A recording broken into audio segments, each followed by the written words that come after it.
আমি doctor Dalia Sultana sir Salimullah medical college ও Mitford হাসপাতালে এন্ডোক্রাইনোলজি বিভাগে সহকারী অধ্যাপক হিসাবে কর্মরত আছি।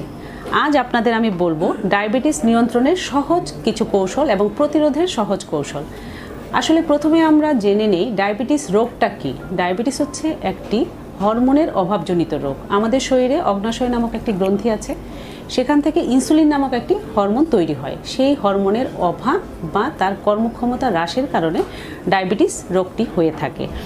এখন আমাদের কাছে কিছু রোগী আসে যে ডায়াবেটিস তো আমার সারা জীবনের রোগ, তাহলে আমি তো খুবই হতাশ হয়ে যায় তারা। এই রোগটি নিরাময়যোগ্য না, কিন্তু তাতে ভয় পাবার কিছু নেই, এটি একটি প্রতিরোধযোগ্য রোগ।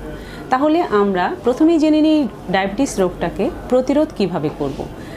অনেক রোগী এসে বলে যে ম্যাডাম আমার পরিবারে আমার বাবা মার ডায়াবেটিস ছিল, কাজেই আমি তো এই রোগে আক্রান্ত হবই, এটাই আমার নিয়তি।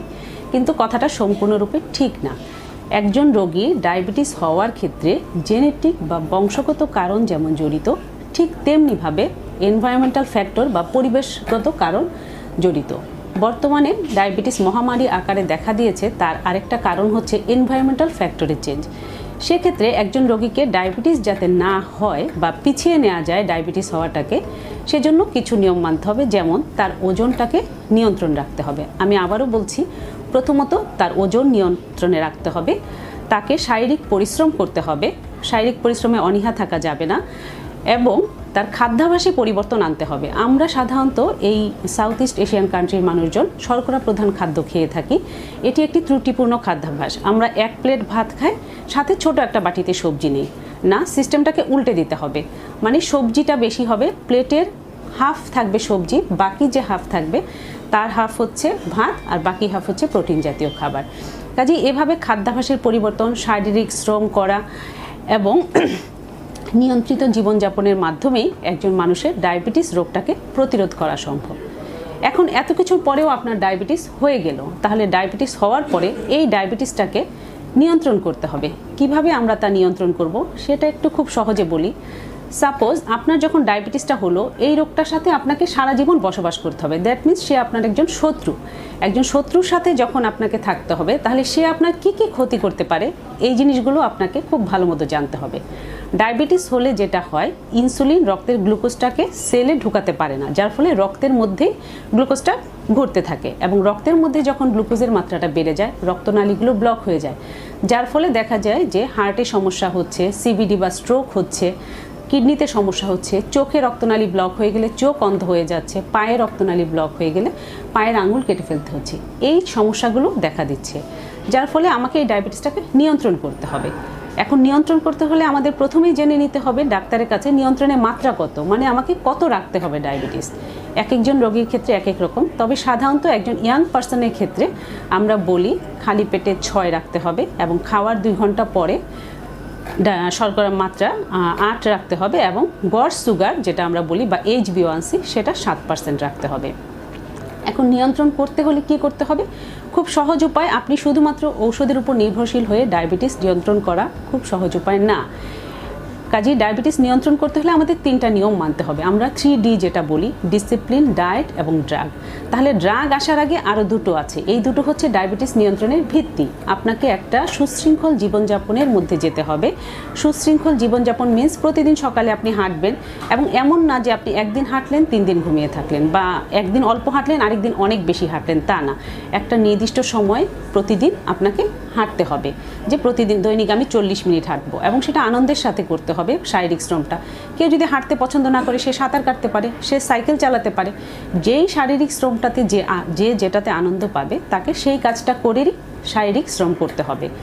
তারপরে হলো খাদ্যাভ্যাস। খাদ্যাভ্যাস সম্পর্কে আমি আগেই বলেছি, খাদ্যাভ্যাসে একটা পরিবর্তন আনা প্রয়োজন। খাদ্যাভ্যাসে পরিবর্তন মিন্স শর্করা খাবারটা পরিমিত পরিমাণে খেতে হবে। অনেক রোগীকে আমরা দেখা যায় যে বলে দেই যে আপনি 2 বেলা রুটি খাবেন। অনেকে হয়তো বা রুটি পছন্দই করে না, বা রুটি খেতে সে চাচ্ছে না। তার মানে কি তার ডায়াবেটিস কখনো নিয়ন্ত্রণ হবে না? না, তা না। তার ডায়াবেটিস নিয়ন্ত্রণের জন্য উনি যদি ভাত খায়, সেটা পরিমিত পরিমাণে খেতে হবে। উনি রুটির বদলে ভাত খেতেই পারে, সেটা কোনো সমস্যা না, কিন্তু সেটা একটা নির্দিষ্ট পরিমাণে খেতে হবে। আমি সাধারণত রোগীদেরকে যেটা বলি, আপনার বাসায় যে প্লেটের ভাতের যে প্লেটটা আছে, সেটাকে আপনি চেঞ্জ করে ফেলেন, মানে সাইজে একটা ছোট প্লেট নেন, একসাথে সবাই বসে টেবিলে খান। টিভি দেখে দেখে খাওয়া যাবে না, তাহলে অপরিমিত খাদ্য গ্রহণ সাধারণত হয়ে যায়। এই জন্য একসাথে টেবিলে বসে সবাইকে খেতে হবে, এবং সেখানে খাবারের যেটা বললাম হাফ থাকবে সবজি, বাকি 1/4 হচ্ছে ভাত আর 1/4 হচ্ছে প্রোটিন জাতীয় খাবার।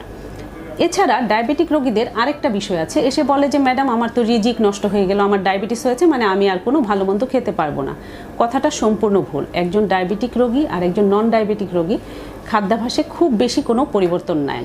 যেমন ধরেন একজন মানুষের আমরা খাবারের চার্ট যেভাবে বের করি, একজন নন ডায়াবেটিক পার্সনের হাইট ওয়েট অনুযায়ী উনি যেই পরিমাণ ক্যালোরি গ্রহণ করতে পারবেন, একজন ডায়াবেটিক রোগীও তার হাইট ওয়েট অনুযায়ী সেই পরিমাণ ক্যালোরি গ্রহণ করতে পারবেন। তবে ডায়াবেটিক রোগীর ক্ষেত্রে বা নন ডায়াবেটিক রোগীর ক্ষেত্রে সবার ক্ষেত্রেই আমাদের সাধারণত 6 বারে খাবারটাকে ভাগ করে খাওয়া উচিত। 3 বার মেইন খাবার, যেমন সকাল, দুপুর, রাত, এবং 3টা স্ন্যাক্স, যে সকাল 11টার দিকে একটা হালকা নাস্তা, বিকাল 5টার দিকে হালকা নাস্তা, এবং রাতে ঘুমানোর আগে হালকা খাবার। মানে একজন ডায়াবেটিক রোগী কখনোই রাত 12টার সময় তার ডিনার খেতে পারবেন না। উনি একটা নিয়মতান্ত্রিক সুশৃঙ্খল জীবনযাপনের মধ্যে আসলে, তাহলে তিনি তার ডায়েট এবং ডিসিপ্লিনারি লাইফ যখন উনি লিড করবেন, ওনার ভিত্তিটা মজবুত হয়ে গেল। তারপরে যখন আমরা নিয়ন্ত্রণ হচ্ছে না, তাকে আমরা ড্রাগ বা ঔষধ দিব। সেই ঔষধটার মাত্রাটা নিয়ন্ত্রণ করবে ডক্টর, কিন্তু তাতে সহায়তা করতে হবে রোগীদেরকে। একজন পেশেন্ট গ্লুকোমিটার কিনে নিতে হবে, যাতে তিনি বাসায় তার ব্লাড সুগারটা সপ্তাহে অন্তত একদিন চেক করতে পারে। সপ্তাহে অন্তত একদিন চেক করলে সেটা কীরকম থাকবে সেটা ডাক্তারের কাছে উনি নিয়ে আসবেন, এবং 3 মাস পর পর ডাক্তারের কাছে যখন আসবেন উনি ওনার ওষুধের মাত্রাটা ঠিক করে নেবেন। এভাবে একজন রোগী তার ডায়াবেটিসটাকে সম্পূর্ণরূপে নিয়ন্ত্রণে রাখতে পারেন। এখানে ডাক্তার শুধুমাত্র তাকে সহায়তা করবেন, তাকে গাইড করবেন, কিন্তু সম্পূর্ণ কাজটাই পেশেন্টকে করতে হবে, কারণ তাকে এই রোগটা নিয়ে সারা জীবন বাস করতে হবে। সুতরাং এই ডিজিজটাকে নিয়ে সারা জীবন যদি থাকতে হয়, তাহলে এই ডিজিজটা কোনভাবে কোন জায়গায় কী ক্ষতি করছে সেগুলো জেনে তার নিয়মকানুন মেনেই একজন রোগীকে সুস্থ স্বাভাবিক জীবনযাপন করা সম্ভব। একজন রোগী যদি তার ডায়াবেটিস সম্পূর্ণরূপে নিয়ন্ত্রণ রাখতে পারে, তাহলে একজন নন ডায়াবেটিক রোগী এবং ডায়াবেটিক রোগী একই সময় সুস্থ জীবনযাপন করা সম্ভব। ধন্যবাদ।